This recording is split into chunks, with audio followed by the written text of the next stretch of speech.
Ladies and gentlemen, Sony Pictures. Now, you know what's great about all this? All of these companies are releasing their fiscal year numbers. You guys know that, right? Like we have many different companies talking about their fiscal year numbers.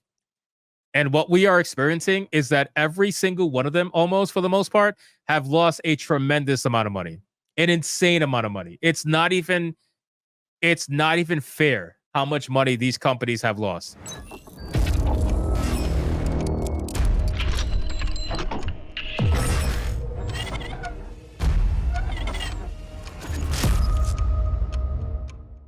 But Sony Pictures' fiscal year plunged thanks to ideological blunders like Madam Webb. Now, the funny thing is, Sony Pictures has not lost as much money as some of these other companies. But the difference is that Sony is not necessarily, at least the Sony Pictures anyway. I don't think they have quite the catalog compared to these other companies like Disney and whatnot. But they are absolutely fucking losing insane amounts of money. They lost 10% of operating income. So if you want a numerical, idea of what that is, $894 million to $808 million. Now, the one thing that I noticed about this that's really crazy is the fact that they have such insane costs. Think about this for a second. Look at this. They had a slight increase in revenues from 10.14 billion to 10.31 billion. Okay. But from 10.31 billion, they only kept $808 million. $808 million from $10.31 billion. Their costs are astronomical. Astronomical. And the funny thing is, you'll have people trying to be like, well, Madam Webb's budget was 100 million and it made 100 million globally. So that means that they're okay, right? No, that's not how this works. And they constantly try to say, well, you guys are wrong. You don't understand how it works for movies and how the budgets work. And the budget includes advertising. Clearly, duh. No, that's not how this works. Because if that's the case, they would not be losing this much money. If it was all just about making back the budget, they would not be losing this much money. They're losing this much money because they have massive costs that are associated. Or I'm sorry. They have massive costs that are not associated with the public numbers that they don't want to tell you about. Tentacle Bandit says, wait, who are these people? I'm talking about the wokies online. I'm talking about the people on Twitter that they'll repost. Oh, Madam Web has $100 million budget and made $108 million in the box office, so it made $8 million.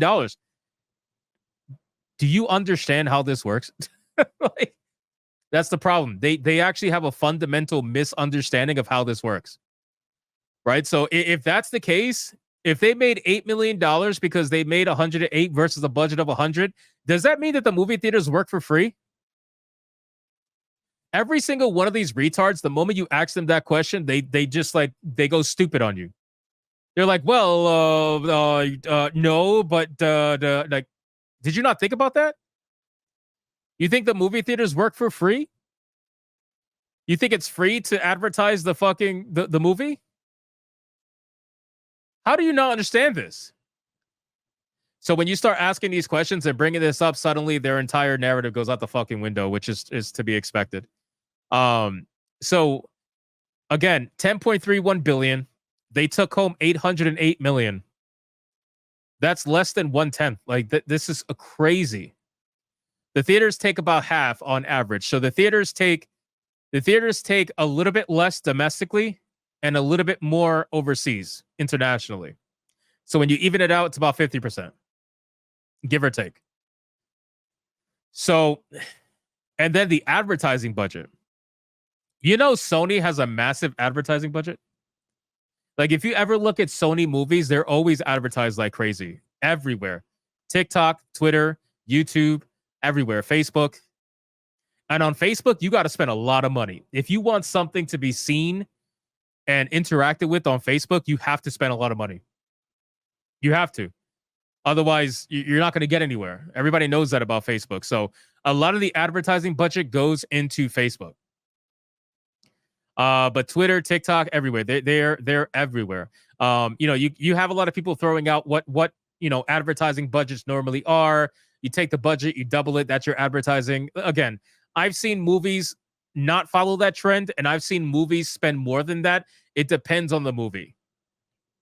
When it comes to the advertising budget, but on average, you can pretty much almost double it or double it, right? The budget, and that'll give you the idea of what it is.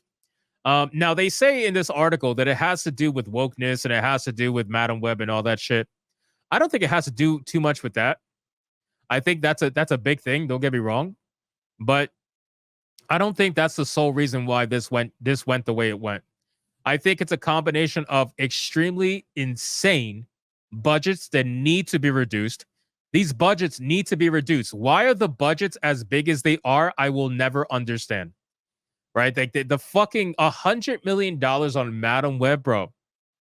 First off, they tried to say that Sony was excited about this movie or something, and they thought Madam Web was going to be a success. I don't know anybody who thought Madam Web was going to be a success. Madam Web, you're giving people a Spider-Man story without Spider-Man. Strike one, right? Then you're giving people a Spider-Man story that's set in an elsewhere world that is not part of any continuity. Strike number two, okay?